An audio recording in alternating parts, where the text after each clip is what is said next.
I had just been cut open for 6 hours, intestines coiled in surgical clamps, breathing through an oxygen mask, and while I was unconscious, Ruby uploaded a picture with Andrew, her hand tangled in his like I had never existed. There was confetti behind them, a caption across the bottom, celebrating with someone who actually shows up. I wasn't even awake enough to speak yet, but I was awake enough to understand what that meant.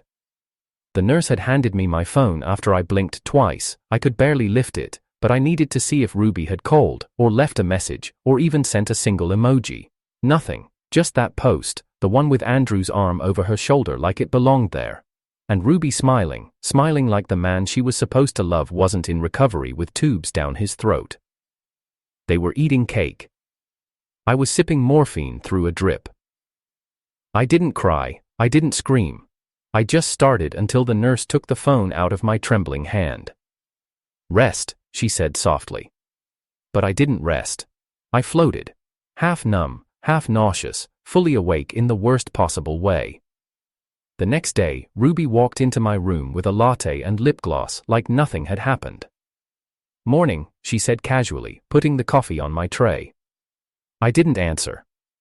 She pulled a chair beside me and opened Instagram, scrolling fast, like she didn't know I'd seen.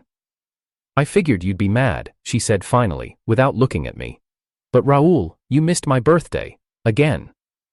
I turned my head toward her, the movement slow and stiff. "I missed your birthday because they were stitching my insides shut." She shrugged. "You didn't tell me the surgery was going to take the whole day." "I told you the date a month ago, Ruby. You planned a dinner with Andrew anyway?" She gave me a sharp look.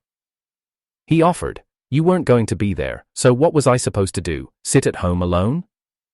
I didn't say anything. I couldn't. I didn't have the strength to argue with someone who thought abandonment was justifiable, with enough balloons and party lights. "I didn't post it to hurt you," she said. I stared at her hands. The nails were freshly done, red tips. I paid for those 2 days ago. "You just decided to share it with 600 people while I was being sedated," I muttered. Ruby stood up. "You're being dramatic. You always make things about you." I gave a weak smile. "And you always make your birthday about you, even when someone else is on the operating table." She picked up her purse. "I'm not having this conversation while you're drugged." "I'm not drugged, Ruby," I said. "Just disappointed." She left the room with one last flip of her hair. And I laid there alone again, except this time, it wasn't the anesthesia making me feel cold, it was her absence. By evening, Linda visited. She wasn't family, just an old friend who worked 3 jobs and still managed to remember my surgery date. She brought broth in a thermal flask and sat beside me without saying a word. Just presence, just quiet. Just enough. After helping me sit up and adjusting my blanket, she asked softly, "Did she even check how the surgery went?" I shook my head once. Linda sighed, looking at the monitor beside me. "You know what I've learned, Raoul? The ones who really love you don't need a reminder. They show up, even if you don't ask, especially when you can't ask." I looked at her. She posted a photo with Andrew. Linda didn't look surprised, just sad. "Then maybe it's time you post something too." "What?" I asked. She leaned in, eyes steady. "Something she won't forget." I thought about that all night, long after Linda left, long after the nurses turned the lights down. And by morning, I knew what I would post. Not a selfie. Not a caption, just a screenshot. Of the exact dollar amount I was sending her for the breakup, so clean, so final, so brutally transactional. Because if she could treat my pain like a story highlight, then I could treat her goodbye like a settlement receipt. My name is Raoul, I'm 33 years old, and for the past 4 years, I built my world around Ruby. Not slowly, not cautiously, but all at once, like a man trying to outrun his own emptiness. She came into my life wearing a yellow sundress and holding a stack of rejection letters. She had just failed her 3rd acting audition that week, and I had just gotten off a brutal night shift at the hospital. I was exhausted. She was angry. But somehow, we both ended up on the same bench outside a 24-hour cafe at 7:12 a.m., drinking bad coffee in paper cups that melted too quickly. "Do you think it's stupid to keep chasing something that never wants you back?" she asked. I didn't know what she was talking about, love or acting, but I replied anyway. Maybe it's only stupid if you forget to feed yourself while doing it. She looked up at me and smiled. That's how it started. Not with fireworks, not with fate, just two tired people choosing to sit next to each other. Back then, Ruby wasn't cruel, she wasn't distant, she was hungry, for life, for praise, for validation. And I, in all my medical detachment and buried trauma, thought I could feed all of that. I thought loving her would be enough to anchor her feet to something real, something like me. I was wrong. But love does that. It fools you into thinking your effort matters more than timing. Ruby didn't grow up with stability. Her father left when she was 10, and her mother spent the next decade chasing men who looked better in photos than in court records. Ruby once told me, "I hate birthdays, they remind me how little people care." I remembered that line every year when I planned hers, 3 months in advance. The first year, I rented a rooftop and surprised her with a sunset dinner. The second, I flew her and her best friend to the coast and gave her a camera she once cried over in a window display. The third year, she cried when I had flowers delivered to her acting class, saying I made her feel seen. And the fourth? Well, I was unconscious in surgery. And she posted Andrew. I met Andrew once, briefly. He worked in finance, sharp suits, sharper tongue. Ruby used to say he was like an older brother to her, the kind who always showed up in emergencies, the kind who paid her phone bill when she overdrafted and her pride got quiet. I never said anything. I didn't want to seem controlling. Ruby had friends. I respected that, but somewhere between those emergencies and those favors, I noticed how Ruby lit up around him in ways she stopped doing around me. I'd walk in with groceries, and she'd barely look up. Andrew would send a meme, and she'd laugh for 5 full minutes. Still, I stayed. I told myself she was just overwhelmed, tired, distracted. And when she asked me to pay her dental bill because Andrew was out of town, I didn't flinch. I just transferred the money, quietly, like a good partner, like a man trying to prove he was worth being chosen. But Ruby didn't like quiet men. She liked loud entrances, grand gestures, captions with clever innuendos. She liked to be seen, photographed, admired, and I liked to sit in silence after a long shift and eat microwaved rice in peace. We were opposites. But that didn't stop me. Because Ruby had something I couldn't explain: gravity. The kind that pulls you even when you know better. She wasn't evil. That's the hardest part. If she had slapped me, insulted me, cheated obviously, it would have been easier. But she didn't, she just forgot me, slowly. She just drifted toward toward men who clapped louder. And when I fell sick or went quiet or needed help, she disappeared like smoke. We never argued. That's what people always found strange, but that was by design. Ruby hated confrontation. If she was upset, she'd go silent. If I was upset, I'd internalize it. We played polite, always, even when it hurts. 2 months before my surgery, I asked her to stay home more. I said I missed her. She smiled and said, "Raoul, I'm not meant to be caged." That night, she came home at 2 a.m. and smelled like club smoke and tequila. I didn't ask where she was. I just placed a glass of water by the bed and turned off the light. Linda, my second female character in this story, though she'd never claim a title, was the opposite of Ruby.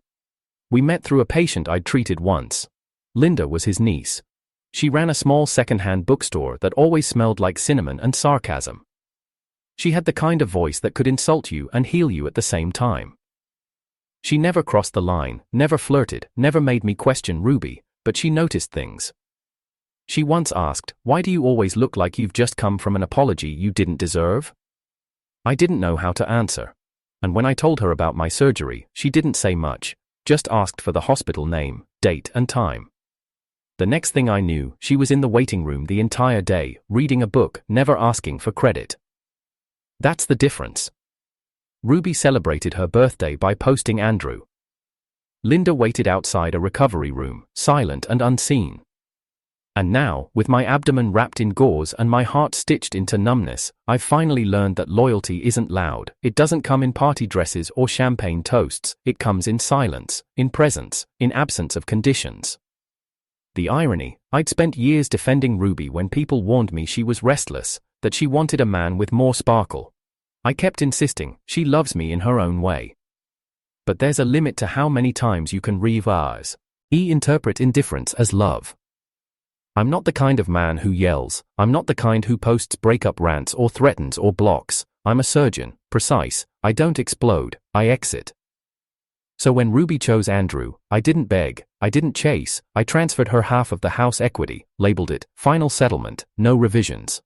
Then I posted the screenshot, no caption, because Ruby taught me something she never intended to. If love is just about being visible, then closure can be too.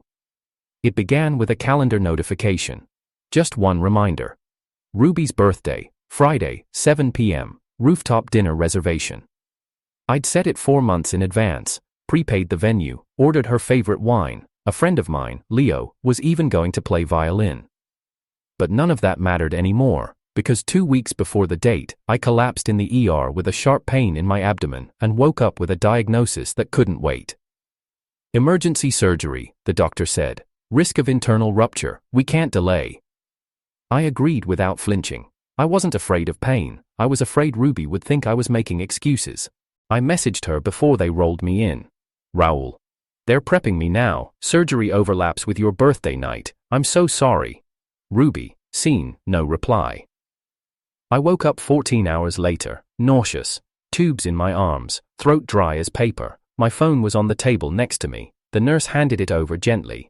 You shouldn't stress yourself right now. The first thing I saw was her post, a filtered photo, Ruby in a red backless dress, Andrew beside her, holding a champagne glass.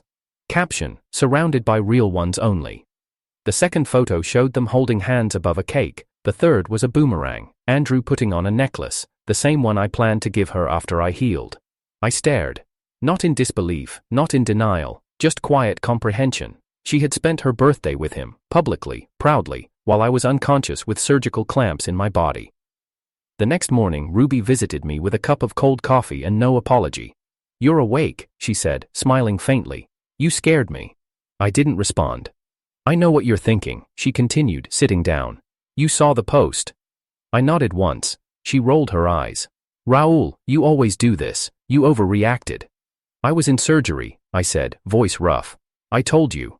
You said it might get delayed. I thought you'd be up in time. I wasn't. She shrugged. Andrew invited me. I didn't want to spend my birthday crying in bed. I looked at her, really looked. She wasn't sorry, she was annoyed. You could have told me, I said. And ruin the surprise, she said flatly. Besides, it's not like I kissed him.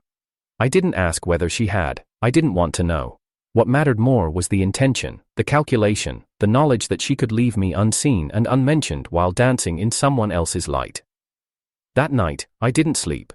I stared at the ceiling and played her story on loop until the hospital Wi-Fi kicked me off for inactivity. The betrayal wasn't just the post, it was the timing, the silence, the complete and utter absence of hesitation on her part.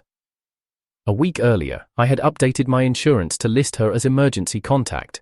Now, I didn't even know if she'd pick up the call if my heart stopped. 2 days after my discharge, I returned home. Ruby was sitting cross-legged on the couch, painting her nails. You're early, she said, not looking up. You didn't come pick me up. I thought you'd Uber, isn't that what the app's for? I dropped my hospital bag. You really don't see it, do you? See what? That while I was getting stitched back together, you were feeding cake to another man. She finally looked up, irritation blooming. I didn't feed anyone, don't exaggerate. Your post had 3,000 likes, and not one mention of me. Why would I mention you? You weren't there. I couldn't be there, Ruby, that's the point. She stood up, folding her arms. You act like I cheated. I stayed quiet. She scoffed. You've always been jealous of Andrew. You act like I'm not allowed to have male friends. He's not just a friend, I said quietly, and you know it. She didn't deny it, she just deflected. You want to control me, Raoul. That's your problem. You want to dictate who I see, where I go, when I post. No, I replied, I just want to matter enough that you don't replace me while I'm bleeding out in a hospital bed. She didn't answer. Instead, she walked into the bedroom and slammed the door. I didn't follow. Not this time. I made tea and sat at the table alone. The painkillers made my hands shake, so I drank slowly. That night, she didn't come into the bedroom, and I didn't ask her to. The next day, Linda stopped by with some groceries. You look worse than you did in surgery, she muttered, unpacking eggs. I think Ruby's leaving me, I said. Linda paused. Is she packing? No. Then she already left. She sat down across from me. Raoul, I know you think love means endurance, but there's a difference between waiting and wasting. I said nothing. Linda pulled out a bottle of ginger juice. She didn't show up for you, you showed up for her for 4 years. I missed her birthday, I said again. You were in surgery, she reminded me. You didn't miss it, she ignored you. That was when I cried, quietly, ugly, not for Ruby, for myself, for the man who thought loyalty meant being last. Ruby came home later that night humming to herself. Where were you? I asked. Out? Dinner? Does it matter? She moved past me, her perfume trailing behind like a farewell. I followed her into the hallway. Just tell me the truth, Ruby. She turned, arms folded again. You want the truth? Fine. I was with Andrew. He bought me dinner because he thought you'd forgotten me. I didn't forget, I said. I was sedated. Well, she said, tossing her purse on the table. He remembered. The next morning, I made breakfast for myself only. She stared at the plate and asked, Not making any for me? You ate with Andrew last night, I said simply. You'll survive without my eggs. Her eyes flashed. You're punishing me. No, I said. I'm removing myself from the equation. She didn't understand, not yet, but she would. Because the next thing I did was email my lawyer, the joint apart.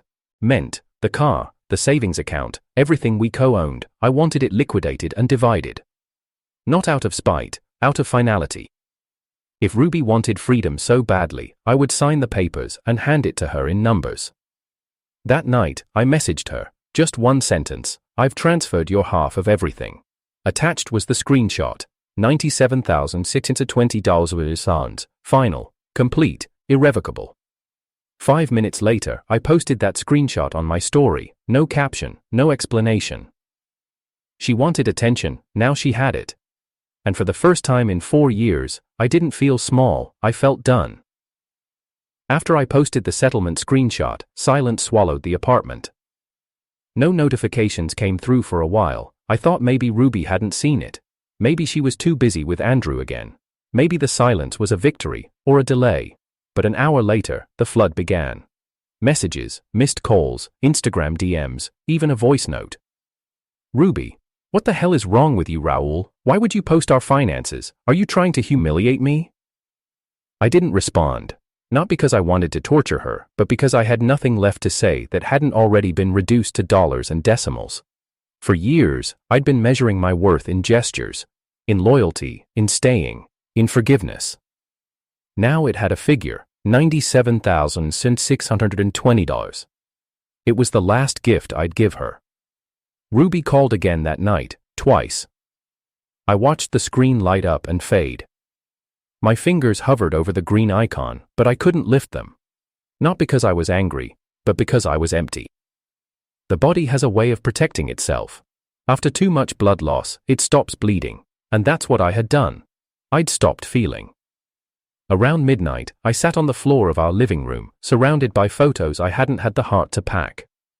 Ruby at the beach, laughing with her feet buried in the sand. Ruby asleep on my chest, her hair tangled.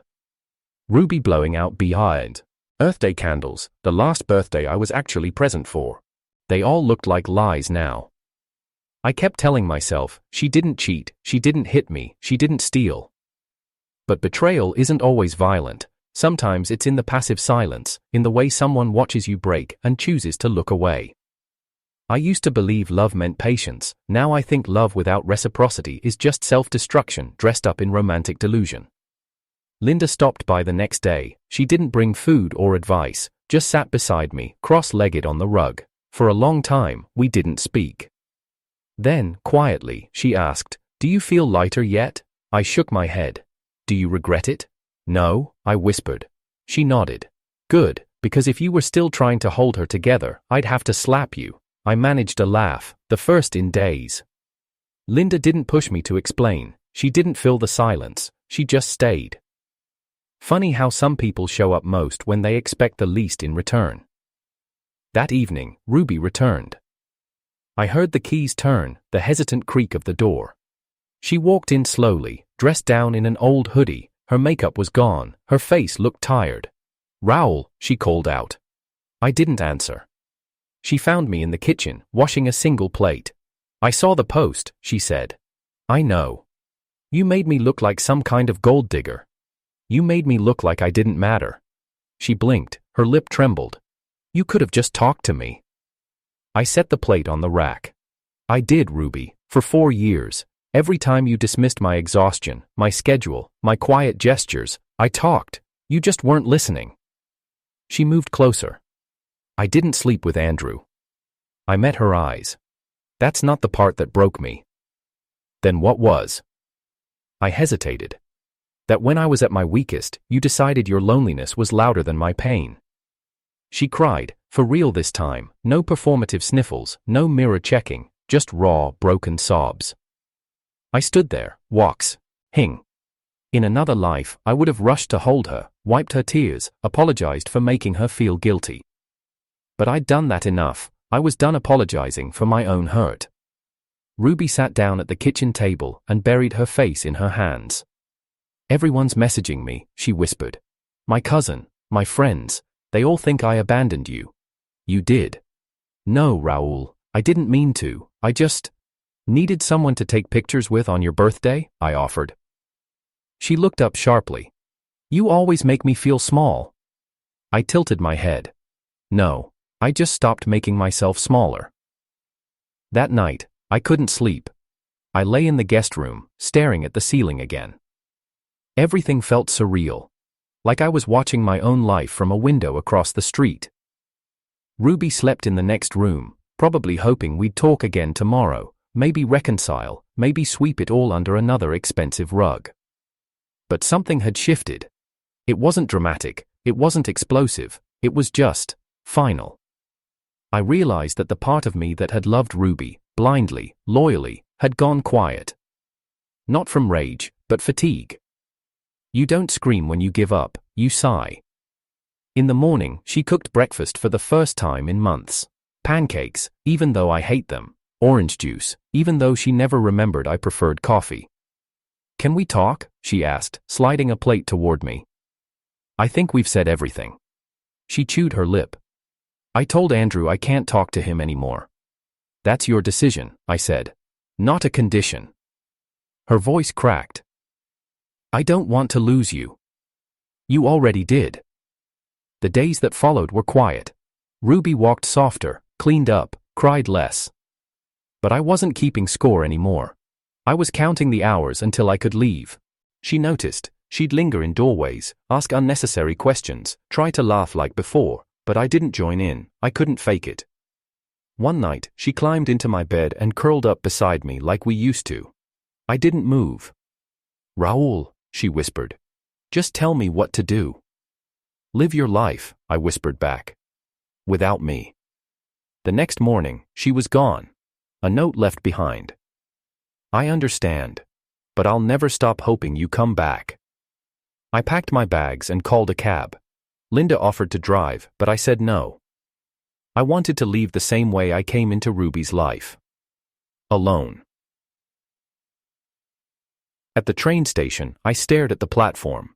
No text, no last-minute appearance, no dramatic chase scene like in the movies. That was good, because if she had come, I might have faltered. And I couldn't afford that anymore. Back home, in my coastal city, the air smelled like salt and unfamiliar beginnings. My mother hugged me tighter than ever. My father didn't say much, just nodded and went back to rest. I took over the store. I got back into my routines. I stopped checking Ruby's posts. She stopped posting altogether. I didn't unblock her. I didn't need to. Sometimes love dies without hatred, quietly, like a flame that runs out of air. But even after everything, some nights, I still wake up reaching for someone who isn't there. And then I remind myself. She was never really there when it mattered. It had been 3 weeks since I left the apartment in the city, since I posted the settlement, since Ruby cried at the kitchen table, claiming she didn't mean to break me, and I believed her. That was the worst part. Because deep down, I always believed she never intended to hurt me, she just didn't care enough to notice when she did. Life back home was quieter, predictable. The sun rose early and spilled into the grocery store's front windows before customers even arrived. I'd spend mornings unpacking eights of fruit with my father and nights having bland soup with my mother. The stillness gave me time to heal, but it also gave the silence more room to echo. Then one day, I opened my email and saw her name. Subject: About that night. From Ruby Madison. Time: 3:07 a.m. I stared at it for a full minute before clicking. Raoul, I know you don't want to hear from me, and I respect that, but I need you to know something about Andrew, about my birthday, about what really happened. Please don't stop reading here. This isn't me trying to win you back. I just owe you the truth, and maybe I owe it to myself to finally admit it out loud. That night wasn't spontaneous. Andrew invited me to that dinner because I had already started pulling away from you weeks before your surgery. I didn't think you noticed, but I could feel the way you looked at me less, touched me less. I thought it meant you were done loving me. So when Andrew said, "Let's celebrate somewhere special," I said yes. Not because I wanted him, but because I wanted to punish you for making me feel forgotten. But when you went into surgery that same day, everything collapsed, and I didn't cancel. I went through with it. I told myself it was too late anyway. Andrew kissed me after dessert. I didn't stop him. I know I told you we were just friends, and I let you think that to protect what little pride I had left, but I was lying, to you, and to myself. After you posted the settlement, I told him I never wanted to see him again. He laughed, said he saw it coming. He said you were always the better man. I didn't know what to do with that. So I cried. Then I packed my things. I left the apartment. I know this doesn't change anything, but it's the truth. If there's anything left in you that still remembers who I was before I let the attention change me, I hope that version of me still exists somewhere. I'm sorry, Raoul, truly. Ruby. I sat there, motionless, the screen blurred, my breath caught in my throat, not from heartbreak, but from something colder, something like confirmation. She had chosen him. She'd let him kiss her, on the night I was being cut open, and she hadn't told me until now. I closed the laptop, my tea had gone cold, my hands felt numb, not because I still loved her, but because now I finally didn't. I used to fantasize about this kind of confession. When you love someone so blindly, you convince yourself that closure requires a confession. That pain needs a reason to leave. But all it did was make the ache feel justified, and that made it sharper. That night, I didn't sleep. I walked through the neighborhood in silence, past the fishing boats, the dimly lit lanterns hanging from empty stalls. My body is healed now, but my heart felt like it had gone back under the knife. She kissed him, while my body was full of stitches. Not metaphorically, literally. The next day, I didn't reply to her email. I printed it out though, folded it once, slipped it into a plain envelope, and left it on my nightstand. Not for vengeance, not to reread, just to remember why I left. Later that afternoon, I saw someone unexpected walk into the store. Linda. She looked tired, like she'd come straight from the bus terminal. Her hair was messier than usual, and she was wearing the same brown cardigan from the hospital days. "You're here," I said, half smiling. She nodded. "Yeah, I needed to get out of the city." Something happened. She walked past the counter and picked up a mango. "Ruby called me." My stomach dropped. "What did she say?" "She told me she sent the email, asked if I thought you'd forgive her." I looked down. "What did you say?" "I told her I don't speak for you. I also told her to stop calling me." I exhaled slowly.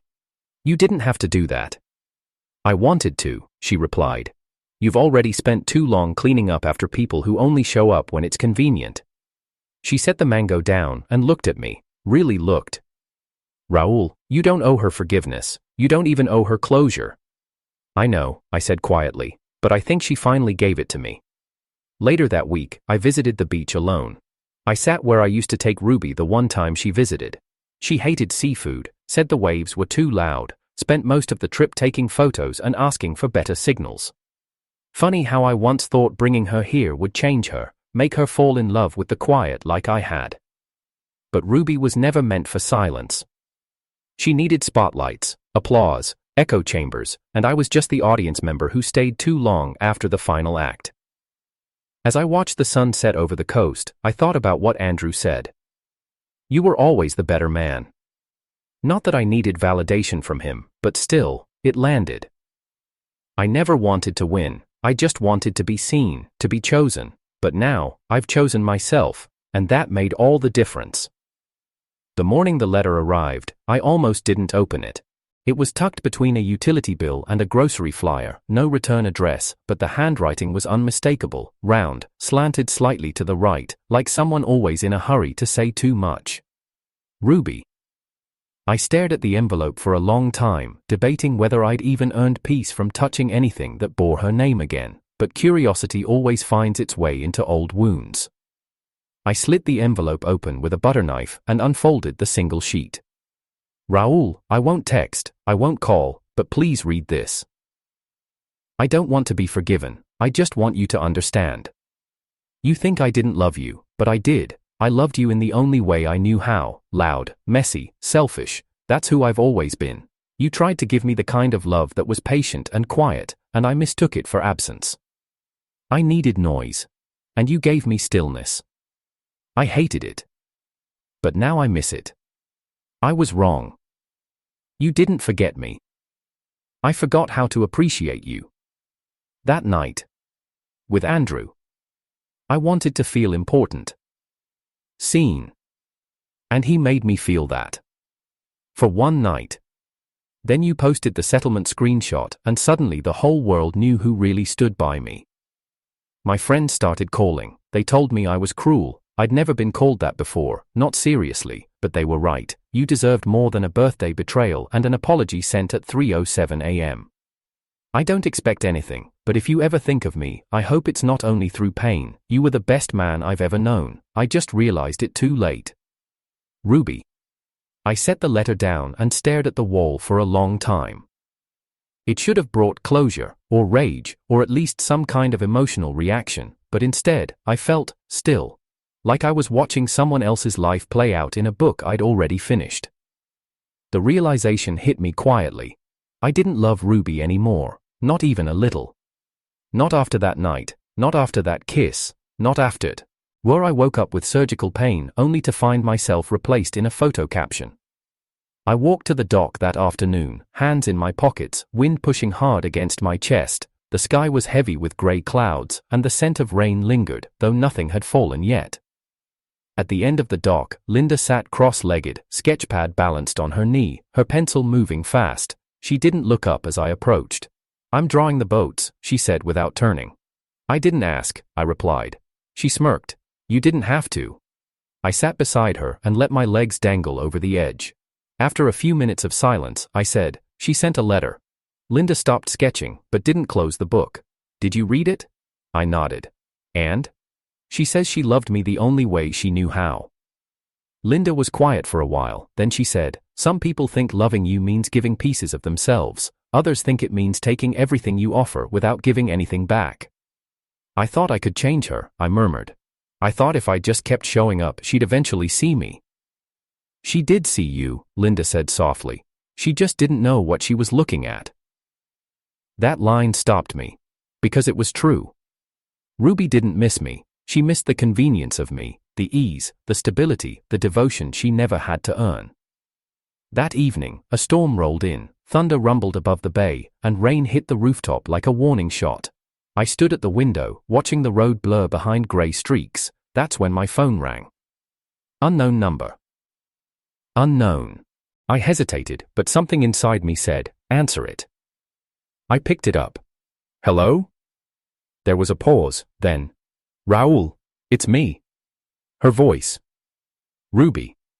I know you didn't expect to hear from me again, she said quickly. I'm sorry, I shouldn't have called, I didn't say anything. I came back to the city to pack up the last of my things, she continued.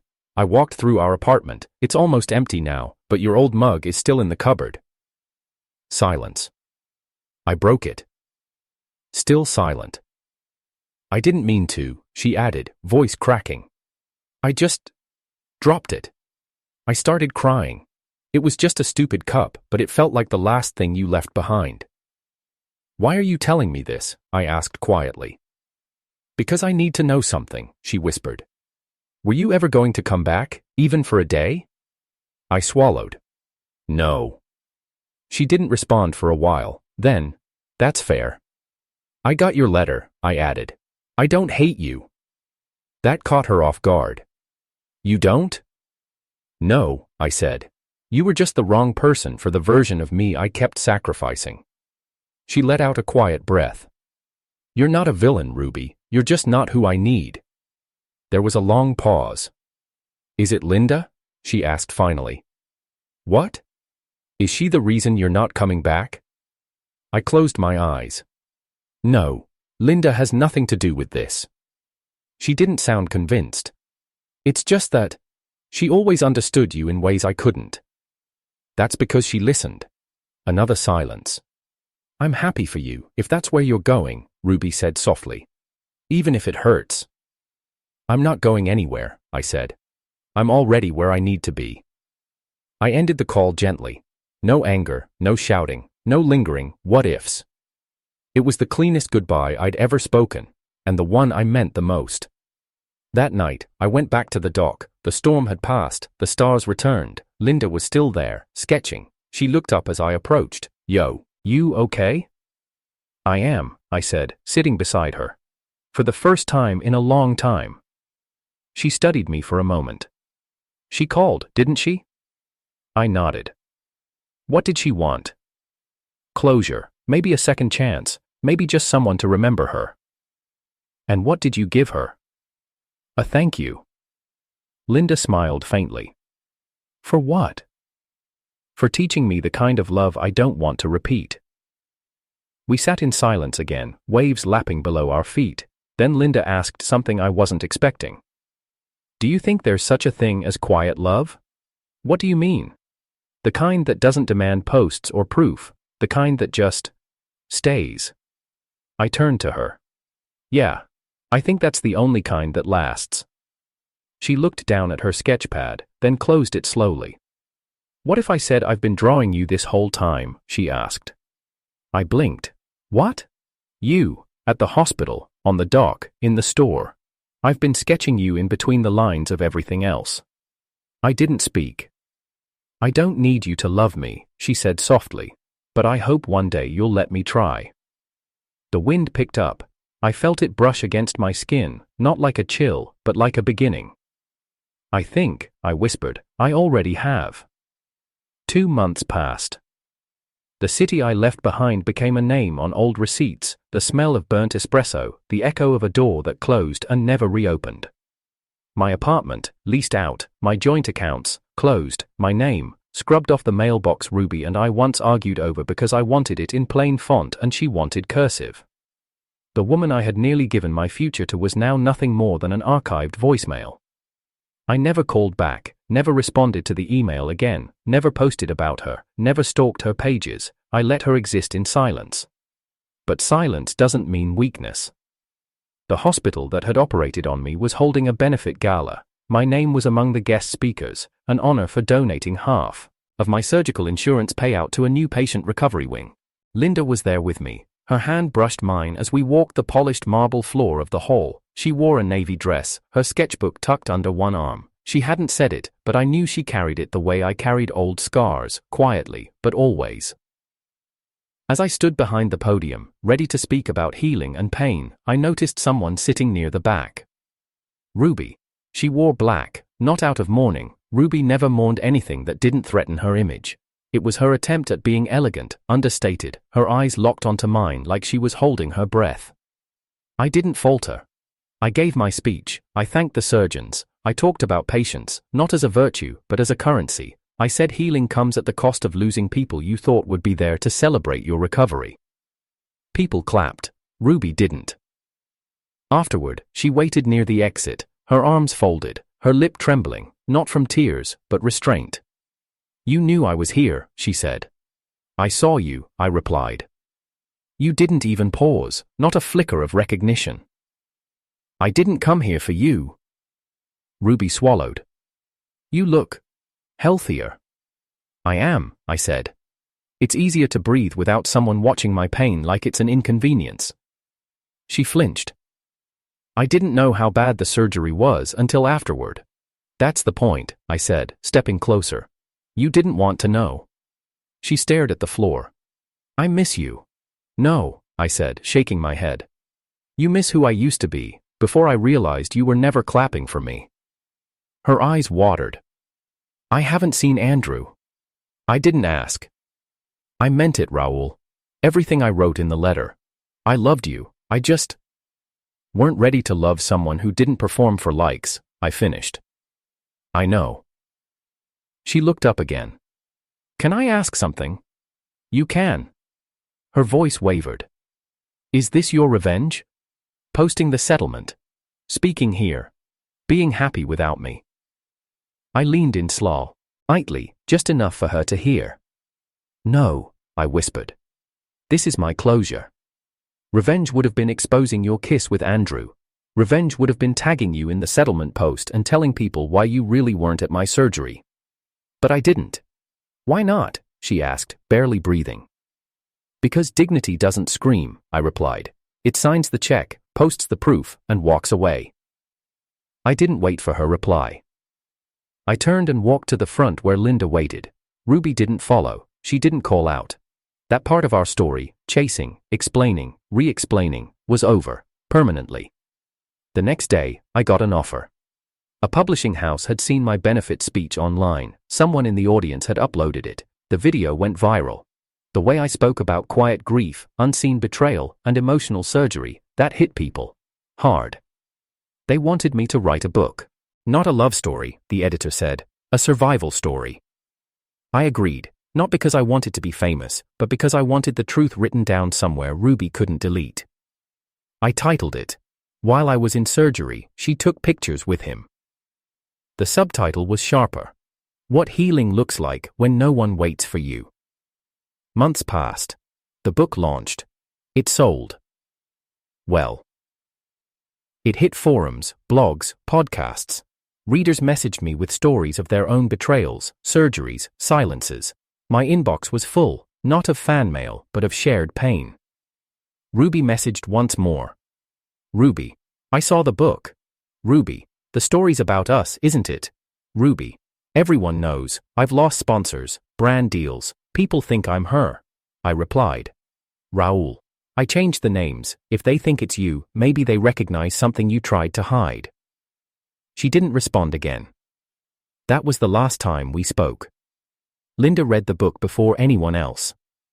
She cried during chapter 3, laughed in chapter 6, slid a sticky note into chapter 10 and wrote, "This is where you forgave her without saying it out loud, this is where you chose you." I kept that note, taped it to the fridge, right above the orange juice she always bought for me. 6 months later, I stood at another podium. This time, not as a patient, but as an author. The hall was smaller, more intimate. Linda stood in the back, smiling. She didn't wave, didn't interrupt, she just existed in the corner of my piece, always present, never demanding. I ended the talk with the same sentence I'd once spoken to Ruby. But this time, it meant something else. Dignity doesn't scream, it signs the check, posts the proof, and walks away. People clapped again. Only this time, I wasn't surviving. I was winning. And Ruby? She faded, not into nothing, but into the part of the story people always discuss in whispers. The one who left the patient for the party. Who was posted, then paid off. The one who taught the protagonist what it really meant to heal. I looked out at the crowd, I saw faces, new ones, hopeful ones, and I smiled, because I wasn't Raoul who got left anymore, I was Raoul who left back.